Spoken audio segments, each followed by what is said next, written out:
আয়রনকে মানুষ একটু carefully use করে, কারণ এই আয়রন থেকে যে কোনো সময় মানুষ আঘাত পেতে পারে। আবার এই আয়রনটাকে যখন মানুষ হিট দিয়ে নরম করে, তখন মানুষের মন মতো জিনিসপত্র তৈরি করে ইউজ করে।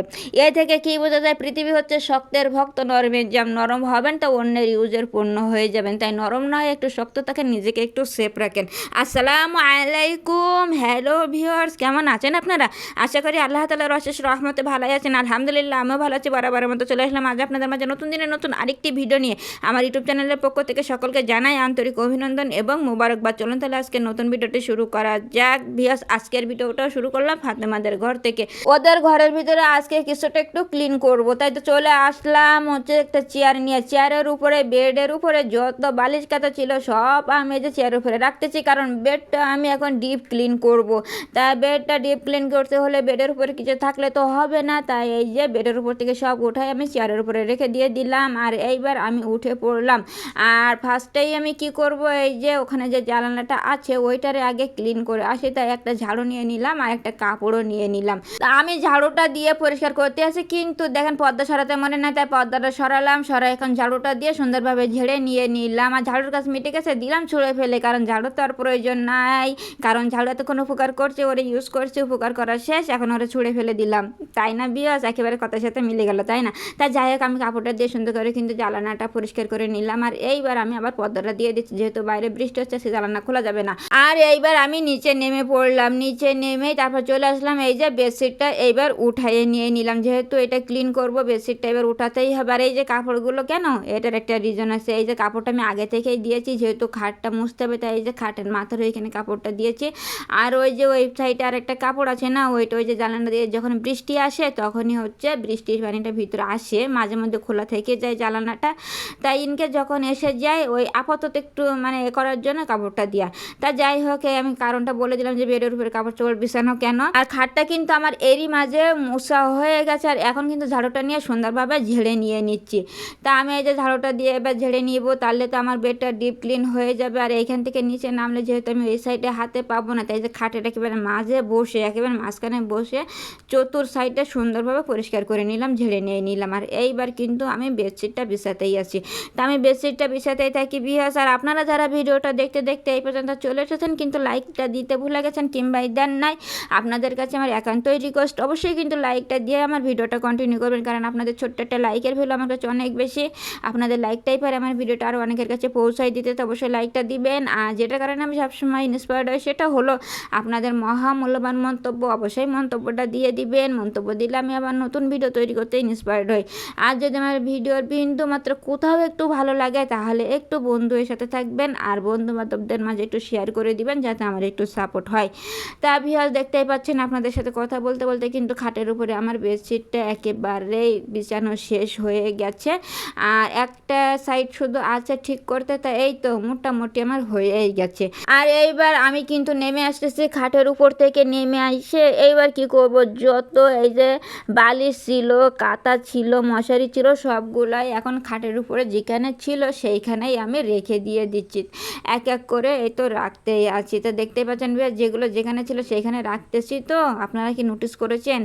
তাই এই যে আমার কিন্তু একেবারে হয়ে গেছে, না এখনও বাকি আছে। এখন এই যে লম্বা বালিশটা দিতে হবে, তাই এই তো মোটামুটি হয়ে গেছে। আর এইবারে আমি চেয়ারটা নিয়ে এখান থেকে চলে গেলাম।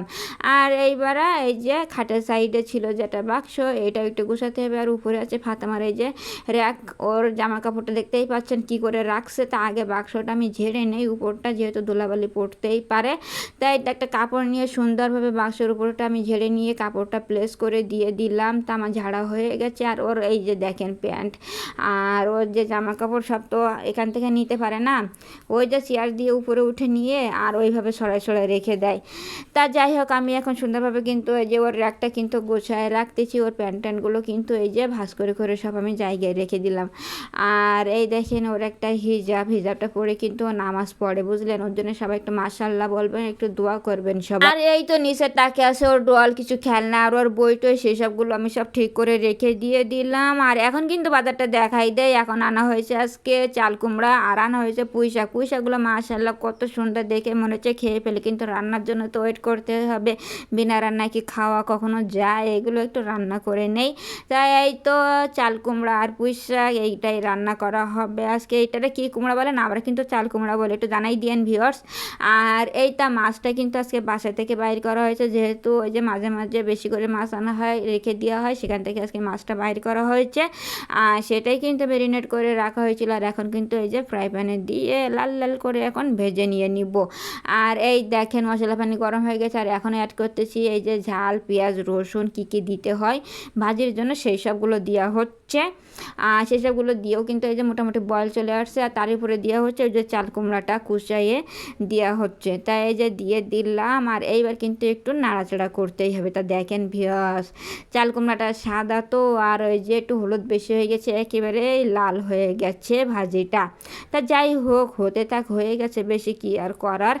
তা এবার একটু রেখে দিয়ে দিলাম, আর কিন্তু হয়ে গেছে ওদিকে। আর এদিকে কিন্তু পেঁয়াজ রসুনটা ব্রাউন কালার হয়ে গেছে, তার উপরে কিন্তু সেই ভাজিটা দিয়ে দেওয়া হলো। তা আমার ভাজিটা দিয়ে অলমোস্ট ডান। এইবার তো অনেকক্ষণ যাবো, তা নাড়াচাড়া করে ভাজতেই হবে। ভাজা জিনিসটা তো রেখে দিলেই পুড়ে যাবে, সেই জন্য বেশিক্ষণ ধরে ভাজতে তো হয় এই কুমড়াটা। তা যাই হোক, আমি অনবরত নাড়াচাড়া করে ভাজতেই থাকি। আর মোটামুটি এখন কিন্তু ভাজাটা হয়ে গেছে। আর ফাইনাল লুকটা আপনাদের দেখিয়ে দেই। এই দেখেন মাশাআল্লাহ অনেক সুন্দর হয়েছিল কিন্তু ভাজিটা। চাল কুমড়া ভাজি অনেক ভালোই লাগে। আপনাদের কাছে কেমন লাগে? আর এইটারে কে কী কুমড়া বলেন অবশ্যই একটু জানাবেন। আর এই ভাজির রেসিপিটা কেমন হলো সেটা জানাতেও ভুল করবেন না। আর আপনাদের কাছে বেটার রেসিপি থাকলে অবশ্যই কিন্তু দিতে পারেন। ব্যস্ত যাই হোক, এটা রেখে দিয়ে দিলাম। আর এই দেখেন সেই পুঁই শাকটা, কত সুন্দর পুঁই শাক। এই শুধু তো রান্না করার অবশ্যই, পুঁই শাকের সাথে কিছু আলু আর কিছু কাঁঠালের আটি দেওয়া হয়েছে। আর এখানে কিন্তু মশলাটা একেবারে কষানো হয়ে গেছে, তার উপরে কিন্তু দিয়ে দেওয়া হচ্ছে। আর এত পরিমাণে বাষ্প উঠে গেছে যে একেবারে ঝাপসা হয়ে গেছে। যাই হোক, একটু পরেই ক্লিয়ার হয়ে যাবে। আর এখন তো দিয়া ডান, মানে পুঁই শাকটা দিয়া ডান হয়ে গেছে, একটু নাড়াচাড়া করতেই হবে। কিন্তু এইটা তো এক কড়াই হয়ে গেছে, এখন নাড়াচাড়া করব কিভাবে? এখন তো নাড়াচাড়া করা যাবে না। তার যতটুকু করা সম্ভব আর কি, এই যে আস্তে আস্তে করতে হবে, মানে যতটুকু করা গেছে আর কি। এখন রেখে দিয়ে দিলাম। আর এখন একটু ঢাকা দিয়ে রেখে দেবো, কিছুক্ষণ মধ্যে নাড়াচাড়া করা যাবে। তো ঢাকনা দিয়ে রেখে দিয়ে দিলাম। আর এখন কিন্তু এই দেখেন কতটুকু হয়ে গেছে।